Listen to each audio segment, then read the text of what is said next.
cinta ditembusi tombak bengis, yang rela menanggung sengsara demi selamat dunia. Ada cinta yang abadi, betapa kau dihina. Ampunilah kami ya Tuhan, sebab besarlah kasih-Mu. Dalam nama Bapa dan Putra dan Roh Kudus. Amin. Rahmat Tuhan kita Yesus Kristus, cinta kasih Allah dan persekutuan Roh Kudus bersamamu dan bersama rohmu. Saudara, saudari dan seluruh umatku yang dikasihi Tuhan, hari ini kita memasuki novena Hati Yesus yang Maha Kudus, hari yang ke-6. Pada novena kita hari ini, hari yang ke-6 ini, kita akan merenungkan bersama tentang kasih itu melayani tidak sombong.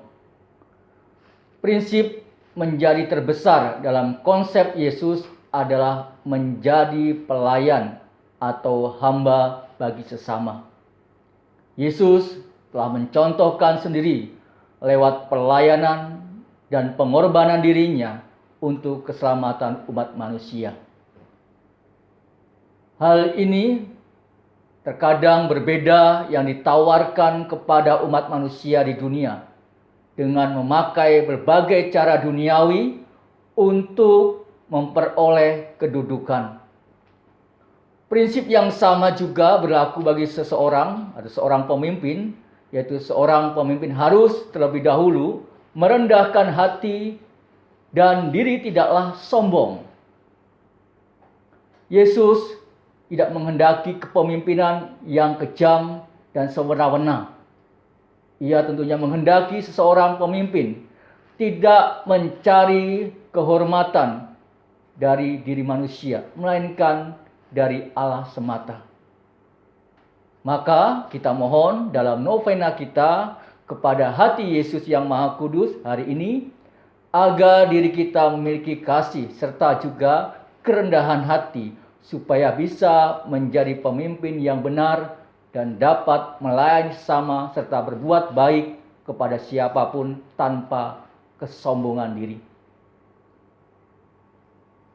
Saudara yang terkasih, marilah kita hening sejenak, kita memeriksa batin hidup kita untuk mempersiapkan diri dalam hidup kita menyesali dan bertobat di hadapan Allah yang Maha Kuasa.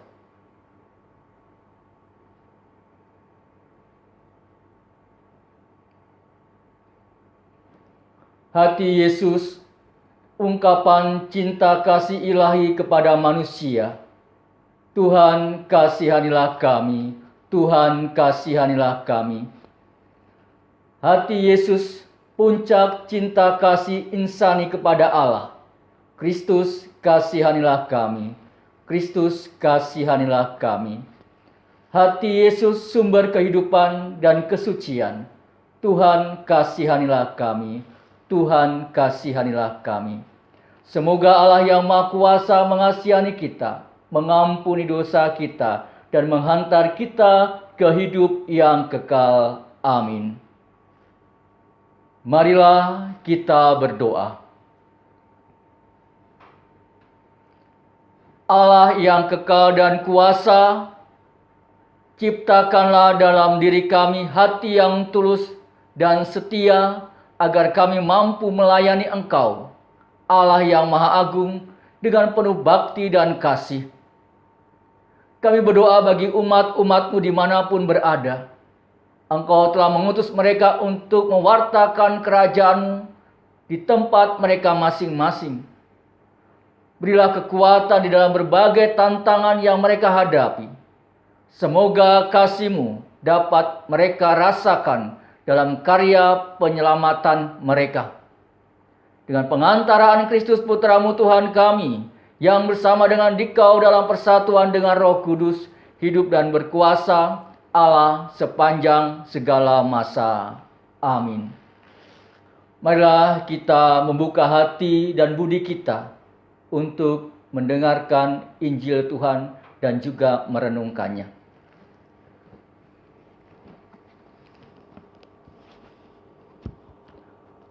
Tuhan bersamamu dan bersama rohmu. Inilah Injil Yesus Kristus menurut Santo Markus. Dimuliakanlah Tuhan. Pada suatu hari, Yakobus dan Yohanes, anak-anak Zebedeus, mendekati Yesus dan berkata kepadanya, "Guru, kami harap supaya Engkau kiranya mengabulkan suatu permintaan kami." Jawabnya kepada mereka, "Apa yang kau kehendaki aku berbuat bagimu?" Lalu kata mereka, "Perkenankanlah kami duduk dalam kemuliaan-Mu kelak, yang seorang lagi di sebelah kanan-Mu, dan yang seorang di sebelah kiri-Mu." Tetapi kata Yesus kepada mereka, "Kamu tidak tahu apa yang kamu minta. Dapatkah kamu meminum cawan yang harus kuminum, dan dibaptis dengan baptisan yang harus kuterima?" Jawab mereka, "Kami dapat." Yesus berkata kepada mereka, "Memang kamu akan meminum cawan yang harus kuminum, dan akan dibaptis dengan baptisan yang harus kuterima. Tetapi hal duduk di sebelah kananku atau di sebelah kiriku, aku tidak berhak memberikannya.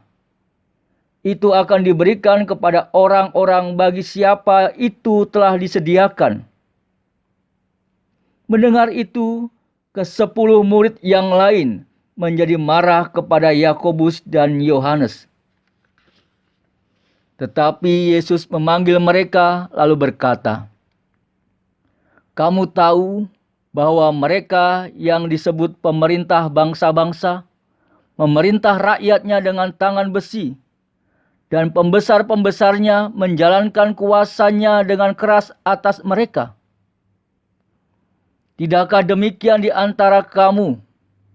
Barang siapa ingin menjadi besar di antara kamu, hendaklah ia menjadi pelayanmu. Dan barang siapa ingin menjadi yang terkemuka di antara kamu, hendaklah ia menjadi hamba untuk semuanya.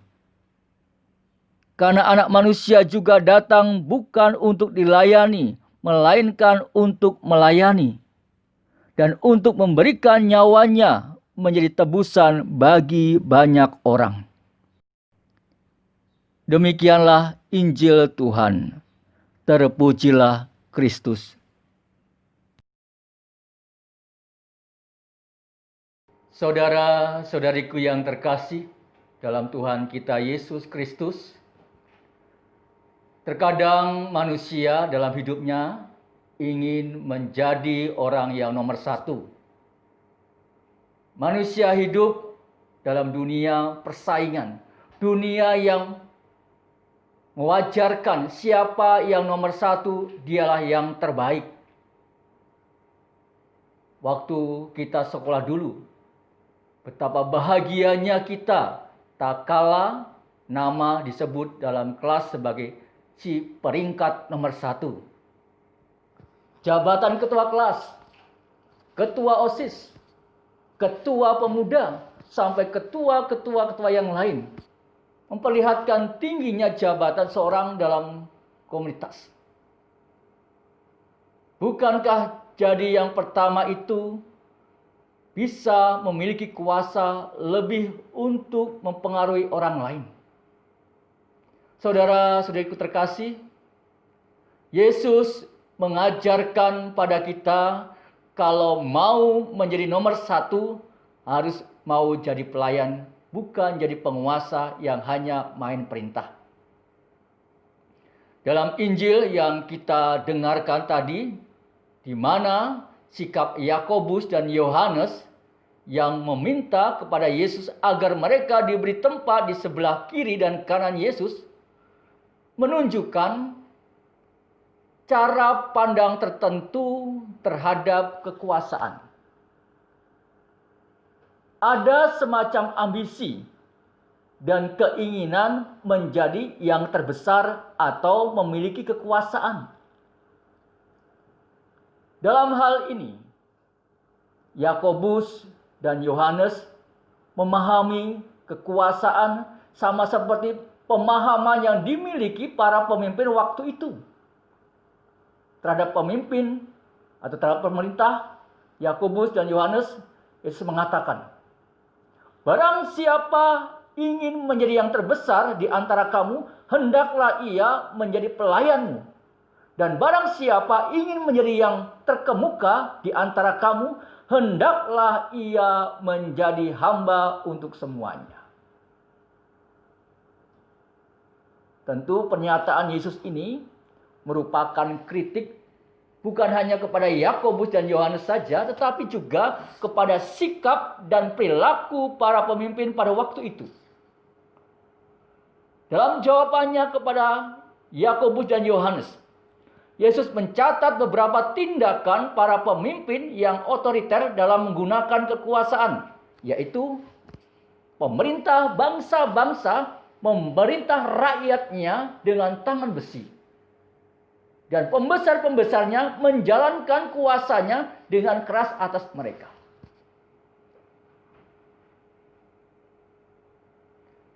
Jabatan sangat terikat erat dengan kekuasaan. Sementara pada umumnya, kekuasaan dipraktekkan oleh para pemimpin dan pembesar adalah kekuasaan yang menindas. Dengan latar belakang inilah tentunya Tuhan Yesus menyodorkan kepemimpinan pelayanan. Kepemimpinan pelayanan berbeda dengan kepemimpinan penguasa. Dan Yesus mengkritik kepemimpinan penguasa dengan meletakkan arti dan fungsi kekuasaan dalam prinsip kerajaan Allah. Dalam kerajaan Allah, orang yang memiliki kekuasaan haruslah menjadi pelayan. Saudara-saudari terkasih, menjadi pemimpin adalah menjadi pelayan. Dan janganlah salah mengerti bila kita dipilih jadi pemimpin bukan jadi penguasa, tetapi jadi pelayan bagi semua orang. Kepemimpinan yang sejati tidak berfokus pada diri sendiri, tetapi pada kesejahteraan orang lain. Bekal utamanya ialah kerendahan hati. Dan kerendahan hati itu juga menciptakan kesediaan untuk melayani sesama. Seorang pemimpin akan rela menyingkirkan kepentingan pribadinya demi memberikan sumbangsih yang bermakna bagi orang banyak. Dan kepemimpinan dalam pandangan Yesus bukan terutama mengacu pada kedudukan, melainkan pada sikap dan motivasi hati. Berdasarkan apa yang saya uraikan tadi, tentunya saya ingin katakan bahwa pemimpin yang menghamba adalah dia yang terpanggil oleh Tuhan menjadi pemimpin. Di mana dia harus memimpin dengan melayani dan mengendalikan hubungan-hubungan sehat, serta mampu mengubah krisis serta konflik menjadi peluang. Pemimpin yang menghamba bertanggung jawab membangun hubungan-hubungan di mana ia harus membuktikan bahwa ia juga memiliki integritas dengan menghadirkan hubungan sehat yang kondusif bagi kesehatan organisasi, kelompok, ataupun keluarganya. Dan pemimpin yang menghamba ini, seperti inilah yang dapat membuktikan bahwa ia memimpin dengan melayani dari hati, menghargai hubungan guna menciptakan sinergi serta gerak kerja yang simultan dan lintas sektor dengan berfokus tinggi. Pemimpin yang menghamba, yang memimpin dari hati dan melayani, menyadari bahwa tentunya ia juga harus meneguhkan komitmen atau janji hatinya kepada diri sendiri bahwa ia akan mempertahankan sikap sebagai seorang hamba yang melayani dengan menghambakan dirinya sehingga ia dapat membuktikan kepemimpinan yang melayani secara otentik.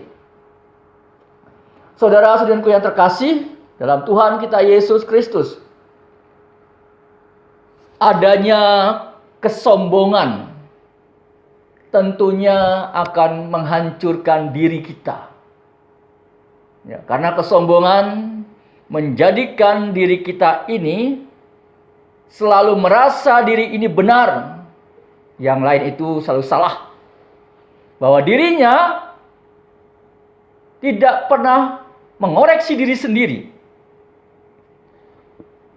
Beberapa godaan ya, para pemimpin adalah godaan menjadi sombong, ingin populer, hebat, berkuasa. Ya.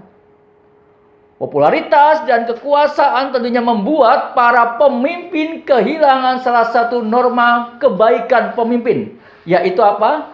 Kerendahan hati. Banyak pemimpin tentunya menjadi sombong dan tinggi hati, berusaha keras untuk menjadi pemimpin yang dianggap berhasil, populer, berkuasa. Ya.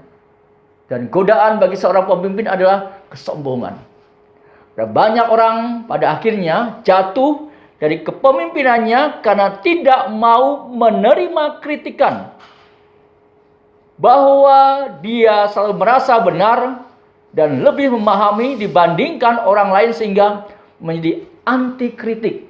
Dan hal itulah akan menjadi bumerang bagi dirinya sendiri. Sebab hanya menunggu waktu dia akan jatuh. Sebaliknya, ya, relakan diri kita untuk diperingatkan karena tidak ada manusia yang tentunya sempurna. Ada kalanya bahwa hanya orang lain yang dapat melihat hal yang kurang dalam diri kita. Jadi kita memiliki kelembutan hati dan biarkan mereka juga memberitahukannya untuk kita. Memiliki keinginan, harapan, ambisi dalam hidup itu tidaklah salah. Tetapi apakah keinginan, harapan, dan ambisi itu didorong oleh kesombongan diri semata untuk menjadi orang besar? Apakah setiap tanggung jawab yang kita emban, misalnya sebagai pemimpin, orang tua, guru, dan apapun profesinya, hidup kita hayati sebagai panggilan untuk melayani Tuhan dan sesama? Kepemimpinan Allah Tuhan Yesus Kristus sangatlah sulit dan sangatlah tidak alami. Namun tentunya konsep tersebut terus-menerus menantang kita agar dipraktekkan dalam hidup kita sehari-hari. Sering dengan itu kita juga terus-menerus diperdaya oleh godaan kuasa yang pernah dialami para murid yang selalu ingin menjadi yang terutama, yang terkemuka, yang terdepan, yang terhebat. Di sini saya tekankan lagi bahwa kerendahan hati merupakan jalan agar kita dapat tumbuh subur. Mengapa? Karena kita selalu merasa masih jauh dari sempurna dan butuh pertolongan dari Tuhan dan sesama. Seorang pemimpin akan menunjukkan sikap melayani.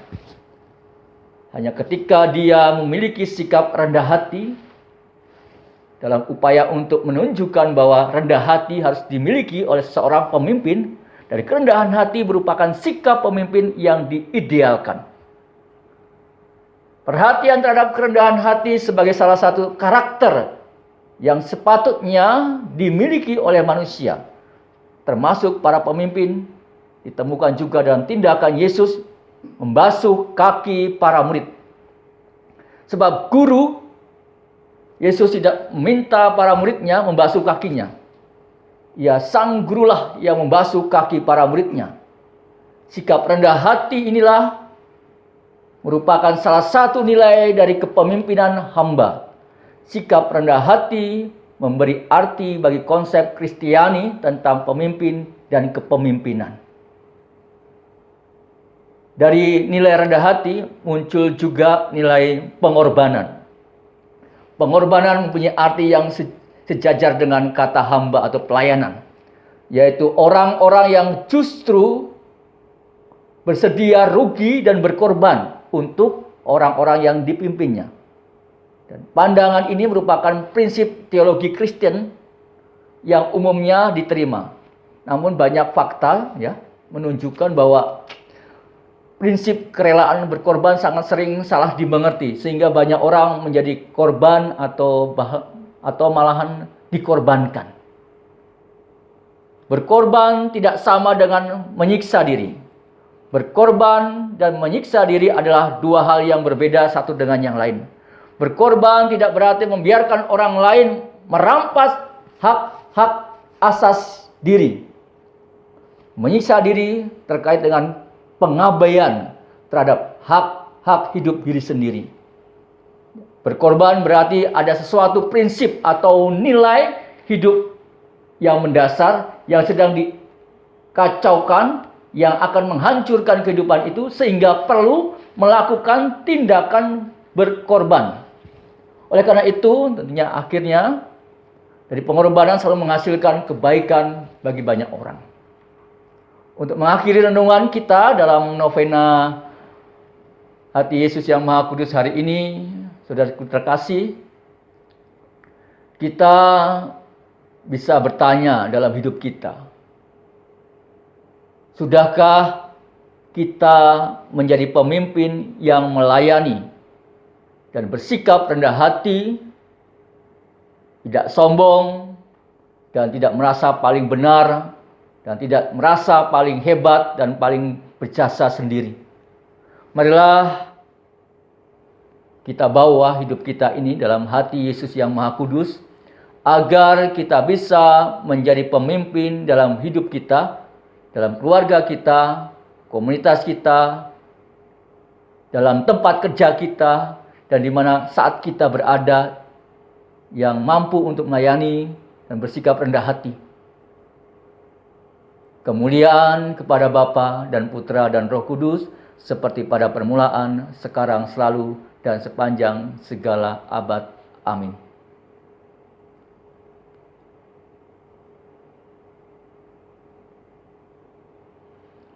Bapak, Ibu, saudara-saudari terkasih, marilah kita mendoakan doa novena Hati Yesus yang Maha Kudus.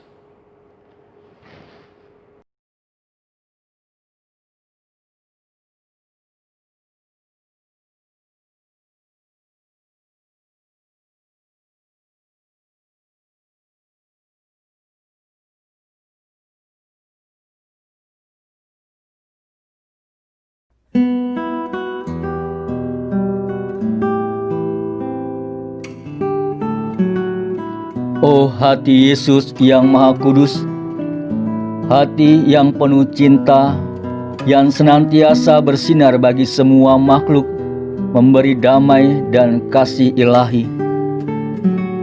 Kami bersujud di depan-Mu, memohon belas kasih dan pertolongan-Mu. Kami tidak akan mampu lepas dari kesusahan dan derita ini tanpa bantuan rahmat belas kasih-Mu. Hanya kepada-Mu kami berharap dan berlindung, karena kami percaya hati-Mu seluas samudra raya dan tak pernah menolak siapapun yang datang kepada-Mu dan pergi dengan tangan hampa. Oh hati Yesus yang Maha Kudus, pandanglah dan curahkan rahmat-Mu kepada kami. Kami ini orang yang sungguh berdosa, mohon belas kasih-Mu. Kami ini orang lemah, namun penuh kesombongan, mohon belas kasih-Mu. Kami ini orang yang kurang peduli sesama, jauh dari kasih yang tulus, mohon belas kasih-Mu. Kami ini orang yang sulit berbagi, berkorban, bagi mereka yang membutuhkan. Mohon belas kasih-Mu. Kami ini orang yang keras hati, sulit mengampuni sesama. Mohon belas kasih-Mu. Kami ini orang yang selalu khawatir dan takut karena kurang percaya akan kuasa dan kasih-Mu. Mohon belas kasih-Mu. Kami sering hanya mengejar nafsu dan kepentingan diri sendiri. Mohon belas kasih-Mu. Semoga hati kami Kau ubah menjadi seperti hati-Mu dalam menjalani hidup ini. Oh hati Yesus yang Maha Kudus, bebaskanlah kami dari godaan setan yang selalu mengancam hidup kami. Bebaskanlah kami dari derita dan kesusahan kami ini. Bebaskanlah kami dari segala penyakit ini. Bebaskanlah kami dari segala kelemahan dan kerapuhan kami ini. Bila nanti tiba saatnya kami menghadap hadirat Sang Pencipta, semoga karena belas kasih-Mu yang tiada batas, sudilah membuka gerbang surga bagi kami anak-Mu ini. Syukur kepadamu atas hati-Mu yang selalu terbuka, siap menerima kami. Syukur kami mendapatkan tempat yang damai dan teduh untuk bersimpuh menyembah Sang Maha Kasih. Kami percaya kasih cinta-Mu mampu mengubah segalanya dan terlebih menyelamatkan kami.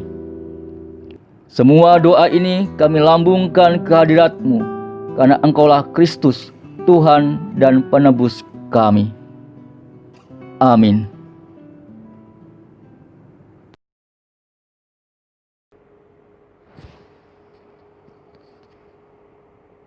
Kini kita lanjutkan doa-doa kita yang kita bawa dalam intensi pribadi kita dalam doa umat.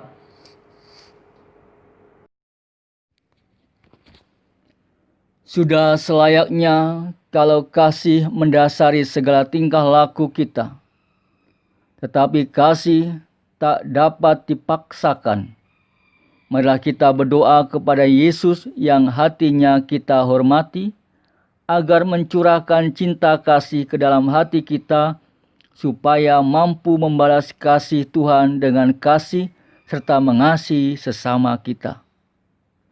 Umat menjawab, jadikanlah hati kami seperti hati-Mu. Tuhan Yesus, Sang Pemimpin sejati, semoga para pemimpin gereja mengembalakan kawanan domba yang Kau percayakan kepada mereka tanpa mencari keuntungan dan tanpa paksaan, tetapi penuh pengabdian menurut teladan-Mu yang telah datang sebagai hamba. Kami mohon, ya Tuhan, jadikanlah hati kami seperti hati-Mu.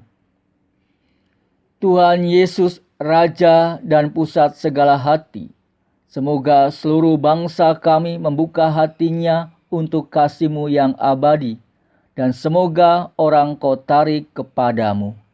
Kami mohon, ya Tuhan, jadikanlah hati kami seperti hati-Mu. Tuhan Yesus, Kasana segala keutamaan, semoga umat yang percaya kepadamu tidak mengenal Engkau secara dangkal saja, tetapi mengenal hati-Mu sedalam-dalamnya, supaya hati kami makin lama makin menyerupai hati-Mu.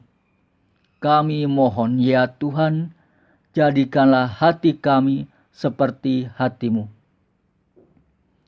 Tuhan Yesus, pemimpin kami yang baik hati, semoga hati kami yang dingin dan kaku Kau jadikan supel dan hangat, dan semoga kehadiran kami menyegarkan serta menggembirakan hati orang-orang di sekitar kami, dalam keluarga, di tempat kami kerja, atau di mana saja kami berada. Kami mohon, ya Tuhan, jadikanlah hati kami seperti hati-Mu. Mari saudara-saudari terkasih, kita haturkan segala doa-doa pribadi kita masing-masing, kita hening sejenak.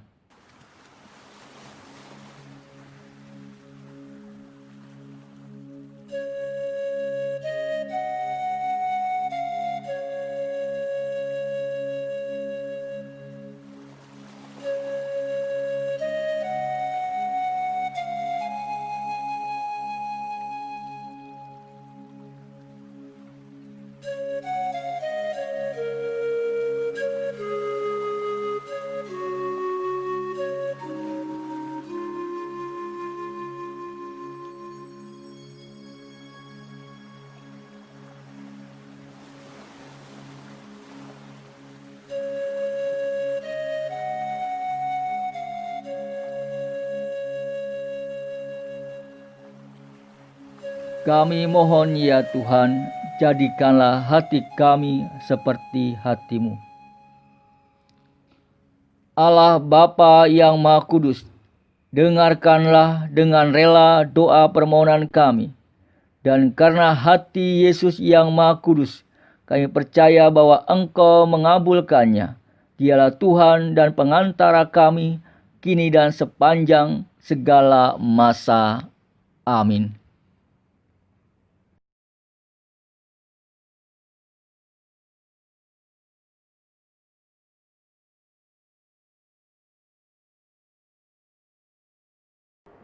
Kita satukan segala doa-doa kita bersama dengan doa yang diajarkan Yesus kepada kita, maka marilah kita berdoa.